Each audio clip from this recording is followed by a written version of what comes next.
I moved into a quiet neighborhood just outside of town, the type where everyone knows each other's name, and the houses are lined up neatly with well-kept lawns and flower beds. My new home was at the very end of the street, with only one house next door and an overgrown field behind us that stretched for miles. The first few weeks went by peacefully enough. I hadn't met my neighbors yet, but I'd seen them in passing. An older man, maybe in his late 50s, living alone. He didn't wave when I did, just sort of stared. That should have been my first clue that something was off. One night I was working late on a project and noticed the light outside my window flicker. I glanced up, and for a split second, I thought I saw someone standing at the edge of the field. Just a shadow, motionless. I shook it off as my tired mind playing tricks. But the next night, the same thing happened. This time, I was sure of it. Someone was standing there, staring at my house. I went to the window to get a better look, but by the time I reached it, they were gone. I didn't think much of it until a few days later when I was taking out the trash.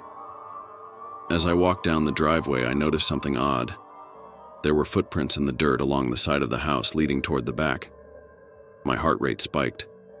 I hadn't been back there in days. I followed the trail to the backyard, where the footprint stopped suddenly at the edge of the field, as if someone had been standing there, watching. That night, I couldn't sleep. I kept hearing noises, soft scraping sounds, like someone was dragging something against the siding of the house. I grabbed a flashlight and crept downstairs, determined to catch whoever was messing with me. When I stepped outside, the air was still, and the street was dead quiet. But then, just as I was about to turn back, I saw him, my neighbor, standing at the edge of the field, staring at me.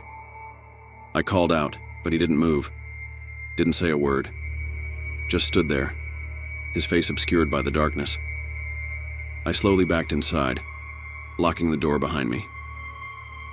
The next morning I went over to confront him, but when I knocked, there was no answer. The house was eerily quiet. I decided to go around the back, peering into the windows. What I saw made my blood run cold. The house was empty, completely bare.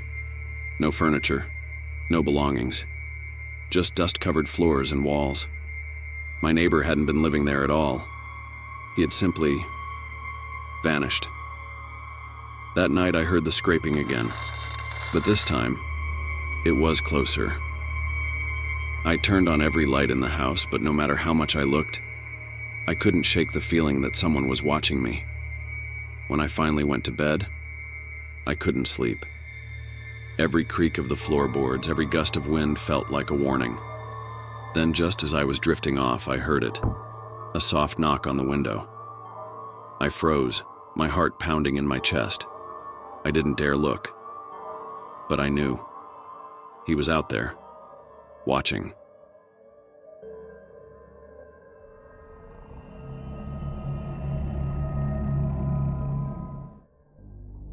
I wasn't planning on house-sitting again.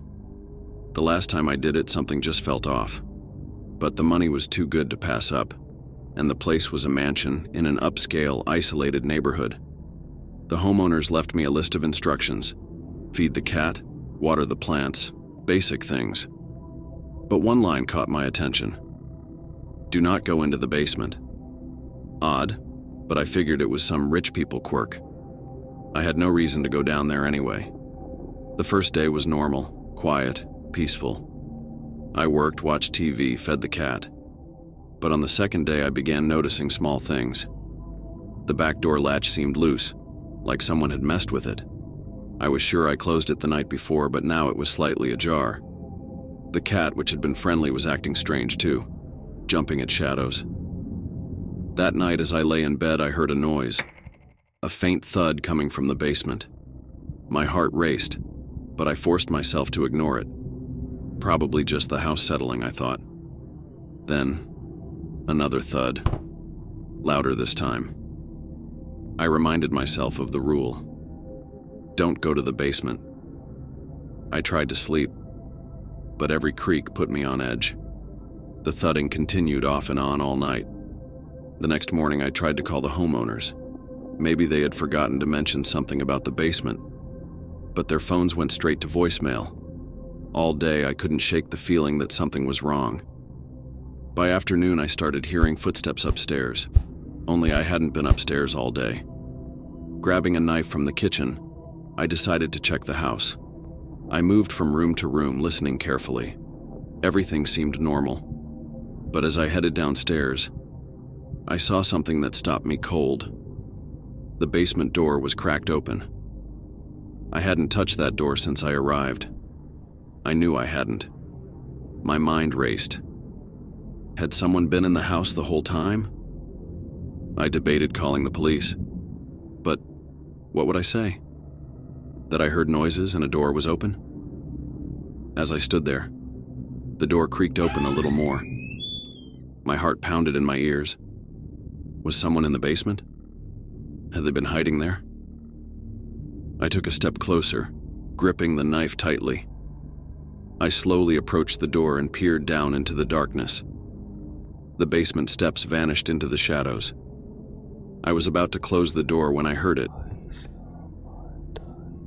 A whisper. Low, muffled voices, as though someone was trying to speak but didn't want to be heard. I froze, every instinct telling me to run, but my legs wouldn't move. Then, the whispering stopped. I slammed the door shut, locked it, and backed away. My hands were shaking. I couldn't stay in this house. Grabbing my phone, I dialed 911. But before I could hit call, there was a loud crash from the basement, followed by footsteps rushing up the stairs. I didn't wait. I bolted out of the house and sprinting down the driveway and didn't stop until I was a few blocks away. My heart pounded in my chest, every breath ragged and panicked. The police arrived about 20 minutes later. They searched the house and didn't find anyone, but they said the back door latch had been tampered with, as if someone had tried to break in. That might explain the sounds I heard, they said. Maybe it was just an attempted burglary, but they couldn't explain why the basement door had been open, or why I heard whispering. The homeowners called the next day. They seemed unusually calm when I told them what had happened. When I mentioned the basement door and the noises, they simply said, "Don't worry. It happens sometimes." I didn't ask what that meant.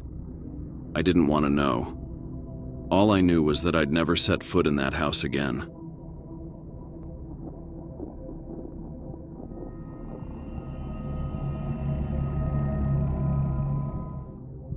It was a Thursday night and I was working late at the office.